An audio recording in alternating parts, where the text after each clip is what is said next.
Halo, assalamualaikum warahmatullahi wabarakatuh, sahabat bahasa, teman-teman, dan pembelajar bahasa dimanapun kalian berada. Bertemu lagi dengan saya, Wawan Yulian, dalam channel pembelajaran bahasa Indonesia. Sebelum saya membahas sedikit tentang kebijakan pemerintah yang memperlakukan kembali sistem pembelajaran secara daring, jangan lupa untuk subscribe channel pembelajaran ini ya.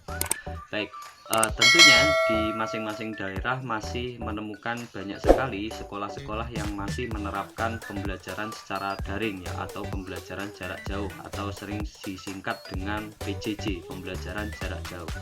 Hal ini terkait dengan masa pandemi yang masih belum berakhir ya, dan masih banyaknya jumlah penambahan kasus terpapar virus COVID-19 atau coronavirus 19 ini. Nah, hal ini akhirnya membuat beberapa daerah-daerah memberlakukan kebijakan untuk menerapkan kembali sistem pembelajaran jarak jauh. Walaupun sebenarnya banyak sekali orang tua yang sudah merasa bosan, sudah merasa jenuh dengan selalu disibukkan setiap harinya untuk mengajari anaknya atau mendampingi anaknya untuk belajar di rumah. Hal ini juga terasa bagi siswa itu sendiri. Siswa juga sudah merasa bosan, jenuh untuk belajar di rumah, apalagi dengan belajar di rumah mereka merasa bahwa beban belajar mereka semakin bertambah. Padahal sebenarnya kalau dipikir ulang, kalau dicermati ulang, di dalam pembelajaran secara online ini pun juga sekolah sudah membuat atau men-setting atau mengatur agar pemenuhan pembelajaran dalam setiap hari itu tidak sama ketika belajar tatap muka. Di dalam pembelajaran jarak jauh biasanya sekolah hanya mengalokasikan 3 jam 3 jam pelajaran, dan itu pun hanya dibatasi 60 menit dari setiap mata pelajaran, dan dalam satu hari itu hanya diterapkan 3 mata pelajaran, sehingga kalau misalnya dikalkulasikan siswa belajar itu hanya sekitar 3 kali 60 menit dengan 3 mata pelajaran.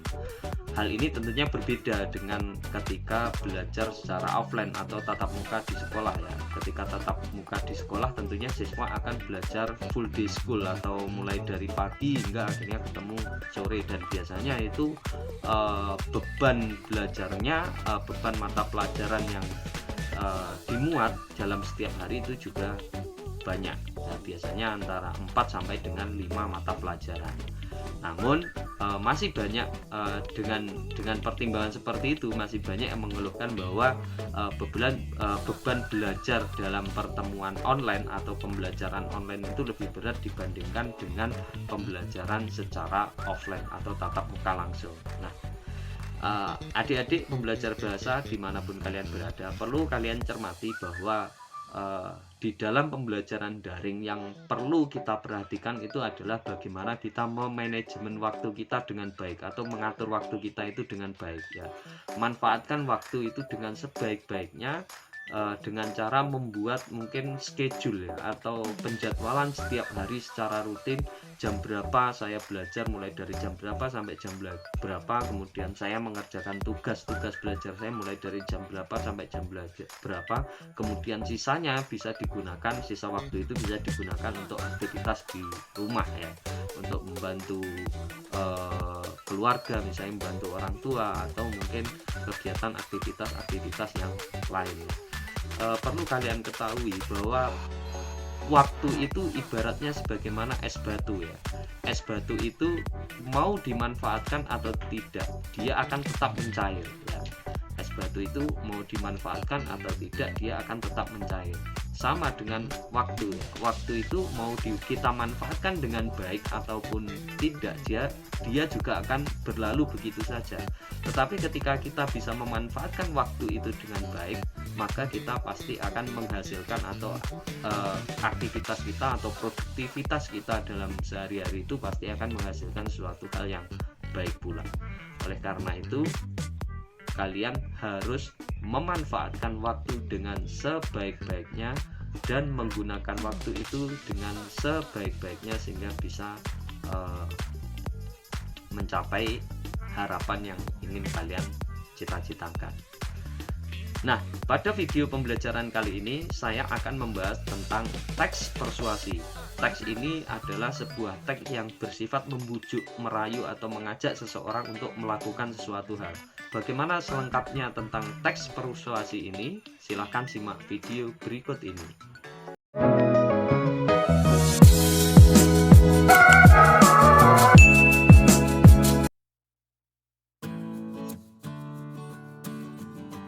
Halo sahabat bahasa dan pembelajar bahasa dimanapun kalian berada, bertemu lagi dengan saya, Wawan Julian, dalam channel pembelajaran bahasa Indonesia.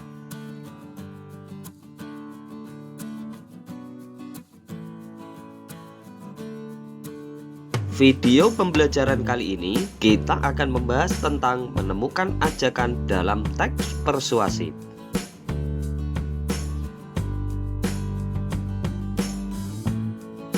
Tujuan pembelajarannya adalah 1. Memahami pengertian teks persuasif, 2. Menemukan ajakan dalam teks persuasif, dan 3.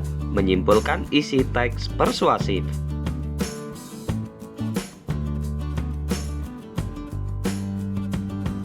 Satu, pengertian teks persuasif. Kokasih dan Endang menjelaskan bahwa teks persuasi adalah teks yang berisi ajakan atau bujukan. Pernyataan-pernyataan ajakan atau bujukan dalam persuasif tersebut mendorong orang untuk mengikuti harapan dan keinginan penulis.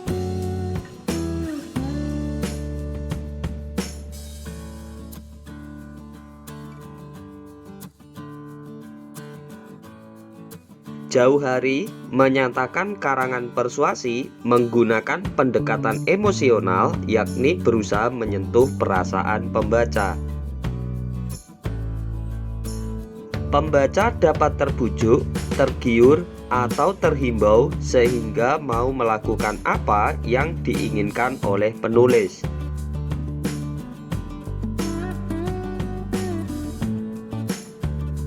Spinoza menyatakan bahwa persuasi merupakan karangan yang bertujuan membuat pembaca percaya, yakin, dan terbujuk akan hal yang dikomunikasikan yang mungkin berupa fakta, suatu pendirian umum, gagasan, ataupun pendapat seseorang.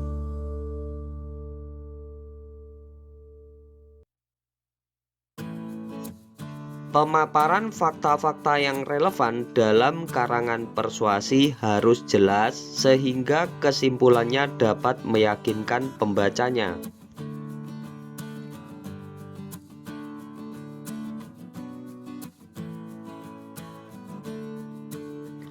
Penggunaan diksi yang berpengaruh kuat terhadap emosi atau perasaan orang lain dalam teks persuasi harus pula diperhatikan penggunaannya agar dapat membujuk pembaca dengan santun dan tidak menyinggung perasaannya.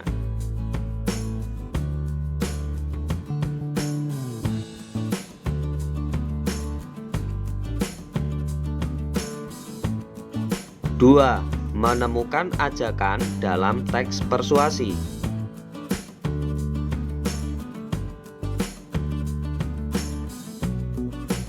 Mari kita perhatikan contoh berikut ini. Berolahraga sangatlah penting untuk kesehatan kita. Namun, olahraga yang dilakukan jangan sampai melampaui batas kemampuan diri kita. Berolahraga melebihi batas membuat otot-otot dan sendi di tubuh kita akan mengalami kram dan sakit yang berlebih. Sementara itu, detak jantung kita juga akan berdenyut 2 kali lebih cepat dibanding biasanya. Jika dibiarkan, maka bukan tidak mungkin serangan jantung akan menyerang tubuh kita. Oleh karena itu, janganlah berolahraga terlalu keras, melainkan berolahraga secara rutin sesuai dengan kemampuan tubuh kita agar fungsi olahraga sebagai penyebab tubuh sehat akan lebih terasa.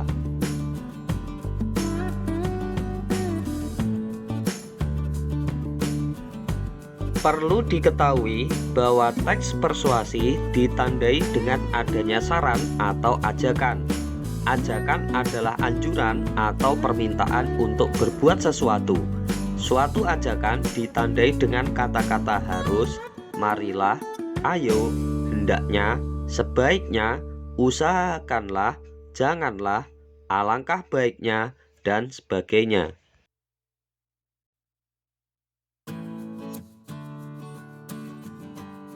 Contoh tersebut juga mengandung sebuah anjuran bahwa berolahraga harus dilakukan secara rutin, sesuai dengan kemampuan tubuh agar fungsi olahraga sebagai penyebab tubuh sehat lebih terasa.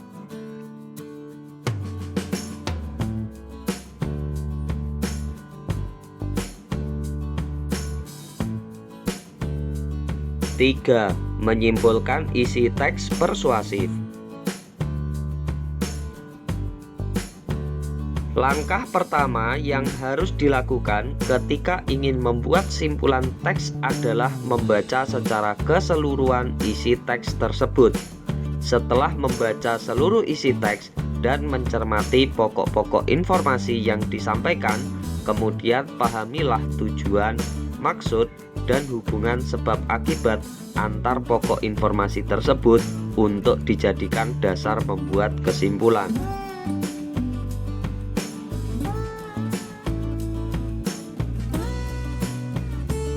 Sebagai contoh, perhatikan cuplikan teks berikut. Menurut para ahli kesehatan, hal umum yang menyebabkan orang mengalami gangguan pencernaan adalah pola makan tidak teratur. Selain itu, kurang mengonsumsi sayur dan buah untuk memenuhi kebutuhan nutrisi dalam tubuh. Salah satu upaya menjaga saluran pencernaan agar tetap sehat, makanlah makanan dengan pola makan sehat dan seimbang.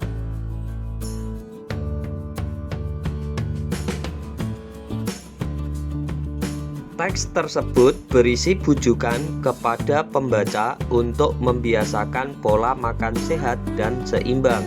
Simpulan teks tersebut adalah kita harus makan dengan pola makan sehat dan seimbang agar tidak mengalami gangguan pencernaan.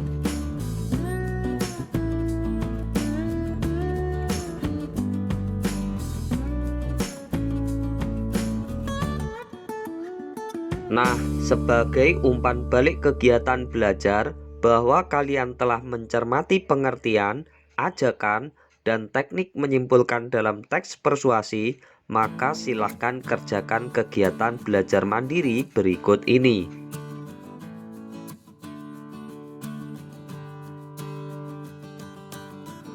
Cermatilah teks berikut ini. Menurut data terbaru Global Youth Tobacco Survey GYTS 2014, 18,3%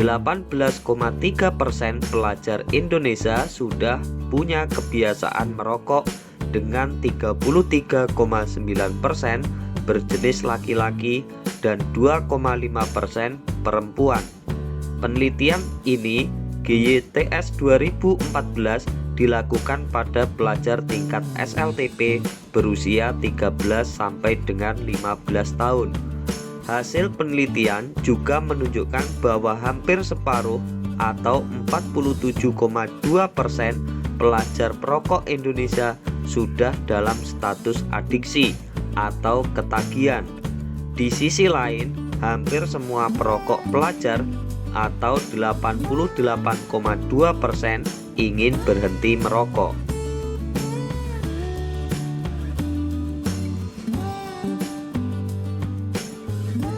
Berdasarkan isi ilustrasi tersebut, buatlah sebuah poster yang berisi pernyataan ajakan untuk berhenti merokok. Kalian juga dapat menambahkan kata-kata yang menarik yang dapat memengaruhi pembaca agar dapat berhenti merokok.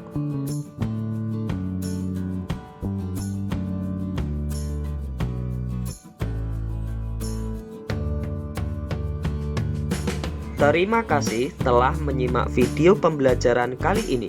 Semoga semakin menambah wawasan kalian dalam kemampuan literasi kalian.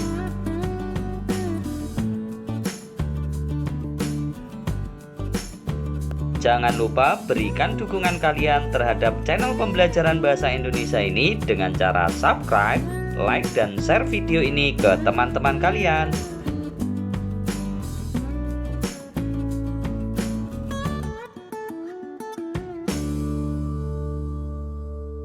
Sampai bertemu lagi dalam video pembelajaran bahasa Indonesia selanjutnya di channel pembelajaran bahasa Indonesia Wawan Yulian.